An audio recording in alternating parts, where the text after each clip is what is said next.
عزیزان گرامی وقار، شب برات میں آج رزق کی تقسیم ہوتی ہے۔ ہمارے ناموں کے متعلق آج فرشتوں کو یہ بتایا جاتا ہے کہ فلاں بن فلاں اس سال یہ معاملات کرے گا، اس کے حصے میں اتنا رزق دیا جائے گا، اور پھر پتہ نہیں ہمارا نام مرنے والوں میں بھی لکھا جا سکتا ہے۔ آج ہمارے سال کی ایک کتاب بند ہو گئی، یہ رب ذوالجلال کی بارگاہ میں پیش ہو گئی کہ پچھلے سال اس بندے نے یہ سارے کام کیے ہیں۔ آپ کو بھی معلوم ہے، مجھے بھی معلوم ہے میں نے کیا کیا کیے، آپ نے کیا کیا کیے۔ اب آج کی رات صرف یہ احساس بھی ہو کہ بارگاہ الہی میں میری کتاب پیش ہوئی ہے پچھلے سال کی، میں نے کیا کیا کیا تھا سب فرشتوں نے بتا دیا۔ ویسے رب کو بتانے کی ضرورت بھی نہیں، مگر مولا فرشتوں کو گواہ بناتا ہے، تم بھی بتاؤ کہ فلاں فلاں بندے نے کیا کیا کیا ہے۔ پچھلے سال کا سب انہوں نے پیش کر دیا۔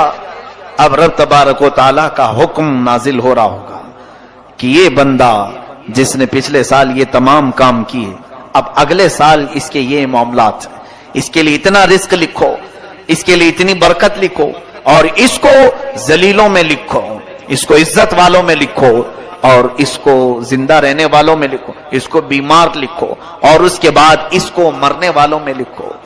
یہ تمام معاملات آج رب ذوالجلال فرشتوں کو بتا رہا ہوگا۔ قدیر و جبار خدا کے فیصلے نازل ہوتے ہیں، اور فرشتے لے کر کل سے پھر ایکٹیو ہیں، وہ اپنی ڈیوٹی پر مامور ہیں۔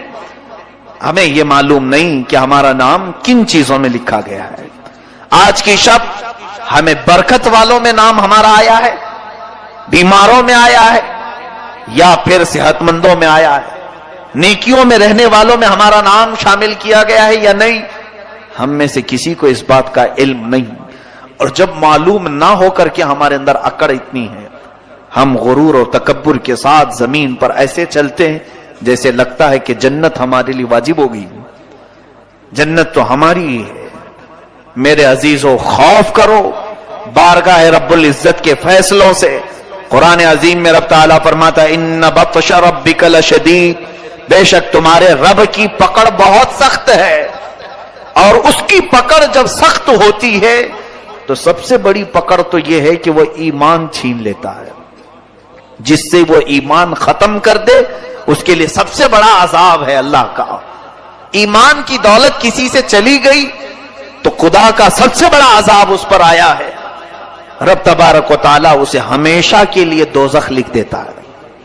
حدیث پاک میں ہے شب برات ہو کہ شب قدر ہو، یا پھر مرنے سے پہلے بھی ہو، مشرک اگر ہوا، کافر اگر ہوا، ایمان نکل گیا تو اس کی بخشش تو ہو ہی نہیں سکے گی، بلکہ قیامت کے دن ان کے متعلق فرمایا گیا، سنو جن کی کفر پر موت ہوئی، جو کافر مرے دنیا میں، قیامت کے دن حساب کتاب کے بعد دوزخ میں ڈالے جائیں گے۔ دوزخ میں ڈالنے کے بعد دوزخ کی ہولناکیاں جب انہیں نیچے طبقے میں لے جائیں گی، ہر طرح کے عذابات کا سامنا ہوگا، اتنے سخت عذاب۔ اللہ اکبر، دوزخ کا سب سے ہلکا عذاب کیا ہے؟ حدیث پاک میں حضور پاک صلی اللہ علیہ وسلم ارشاد فرماتے ہیں آگ کی جوتیاں پہنائی جائیں گی، انگار کے جوتے پہنائے جائیں گے، جس کی وجہ سے اس کا بھیجا پک کر کے ابل رہا ہوگا۔ یہ دوزخ کا ہلکا عذاب ہے، منیمم کسی کو اگر دیا جائے تو یہ ہلکا ہے۔ پھر جس کے لیے اللہ نے فرمایا عذاب علیم، عذاب عظیم، دردناک عذاب، بڑا عذاب، وہ مولا ہی جانتا ہے کہ کیسے کیسے عذاب دوزخ میں۔ سنو، جس کی کفر پر موت ہوئی دوزخ میں ڈالے جائیں گے۔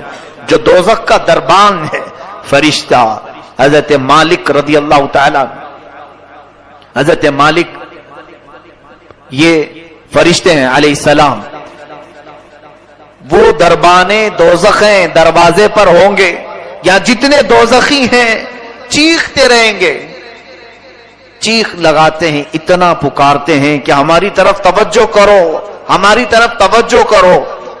تو پھر ان کی پکار اتنی بلند ہوتی ہے کہ پورے دوزخ میں آوازیں دہلتی رہتی ہیں۔ اس کے بعد مالک دوزخ یعنی دربان دوزخ حضرت مالک ایک بار بھی ان کی طرف نہیں دیکھتے، حدیث پاک میں 1000 سال گزر جائیں گے، 1000 سال کے بعد دربانے دوزخ ان کی طرف دیکھتے ہیں. کیا بات ہے, کیوں چلا رہے ہو تم لوگ؟ 1000 سال کے بعد تب اہل دوزخ کہتے ہیں, اے مالک, اے دربانے دوزخ, ہم رب ذوالجلال سے بات کرنا چاہتے ہیں, ہمارے معاملے میں کچھ سفارش کرو. رب تبارک و تعالیٰ سے ہم کچھ کلام کرنا چاہیں گے کہ وہ ہمیں یہاں سے نکالے. حضرت مالک کہتے ہیں ٹھیک ہے, تمہاری بات میں مولا تک پہنچا دوں گا, رب تعالیٰ تک پہنچا دوں گا. تو اس کے بعد حدیث پاک میں پھر 1000 سال گزر جاتے ہیں. حضرت مالک کی طرف سے کوئی جواب نہیں آیا. دوزخیوں کی طرف دوبارہ وہ توجہ کرتے ہیں, کیا بات ہے؟ تو دوزخیوں نے کہا کہ اے مالک, ہم رب سے بات کرنا چاہتے ہیں. حضرت مالک کہتے ہیں میری اب تک رسائی نہیں ہوئی, میں تمہارا عریضہ پیش کروں گا رب تعالیٰ کے, یہاں تک کہ تیسرا 1000 سال گزر جاتا ہے. یہ دوزخ میں جلتے رہیں گے, اسی طرح عذاب میں مبتلا رہیں گے.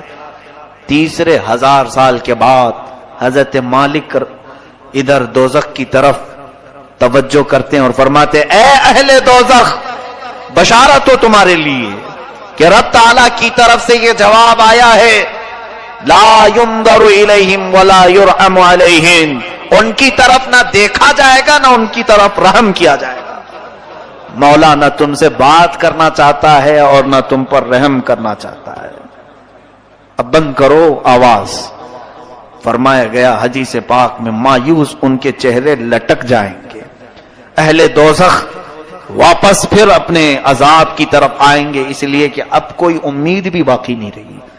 3000 سال تو امید پر دوزخ میں جل رہے تھے کہ اب بات ہوگی رب تعالیٰ سے, اب کلام ہوگا, شاید وہ بہتوں کو معاف کر کے نکالا, ہمیں بھی نکالے گا. لیکن جواب یہ آیا کہ یہ سب اب جو موجود ہیں یہ کفر کی حالت میں مرے ہوئے ہیں, یہ شرک کی حالت میں مرے ہوئے ہیں. کافروں اور مشرکوں کے لیے رب فرماتا ہے نہ ان کی طرف دیکھا جائے گا نہ رحم کیا جائے گا.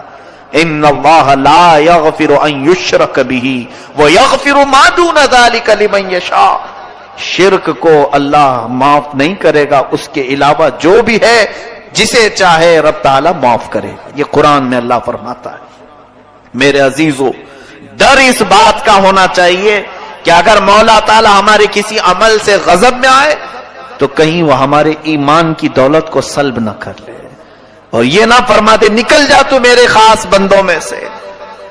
کفار و مشرکین تو جب پسند ہیں بہت, ان کی عادتیں اچھی لگتی ہیں, جا انہی کے جماعت میں شامل ہو جا.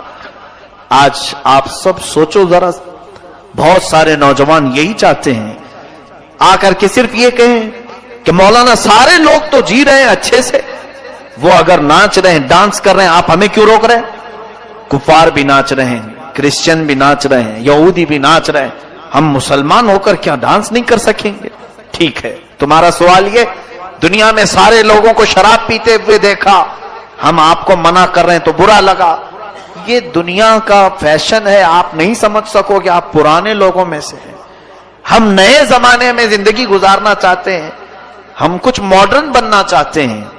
فلمی ایکٹروں کو دیکھ کر ان کی طور طریقے کو اپناتے ہوئے نکل پڑے اور پھر یہ سمجھا کہ ہم ایک نئے راستے پر چل رہے ہیں. سنو, ٹھیک ہے, جس کا راستہ چاہے اپنا لو, جس کا راستہ, کیونکہ تمہارے لیے نہ میں چھڑی لے کر کے بیٹھا ہوں, نہ اللہ کا کوئی فرشتہ تمہاری گردن جھکا کر تمہیں عبادت کرنے کے لیے آئے گا, بلکہ رب تعالیٰ دنیا میں تمہیں آزاد رکھا ہے, تمہیں جو مرضی میں آئے کرو, جو اچھا لگے کرو. قیامت کے دن پھر تیار رہنا اپنے اعمال کا جواب لینے کے لیے. قیامت کے دن ہر ایک کے حساب کتاب کے لیے تم خود ذمہ دار ہوں گے. آج میں ان نوجوانوں سے کہتا ہوں جنہیں کفار و مشرکین اچھے لگتے ہیں, جن کو لوگوں کے ہاتھوں کے شراب کی بوتلیں پسند ہیں, جوے خانے, شراب, تاش کے اڈے, یہ سب بہت اچھے لگتے ہیں جنہیں, اور پھر یہ فلمی دنیا کے تمام تر ظالم دجال قسم کے خرافات مچانے والے اور پورے گھروں کو تباہ کرنے والے ایکٹر انہیں پسند ہیں, ان کے ساتھ ہو جاؤ, کوئی بات نہیں, تمہیں مبارک ہو. قیامت کے دن کہا جائے گا جن کے ساتھ تو دنیا میں رہنا پسند کرتا تھا, آج ان کا ہاتھ پکڑ, وہ جہاں جا رہے وہیں چلا جا, آج وہ جہاں جا رہے وہیں چلا جا.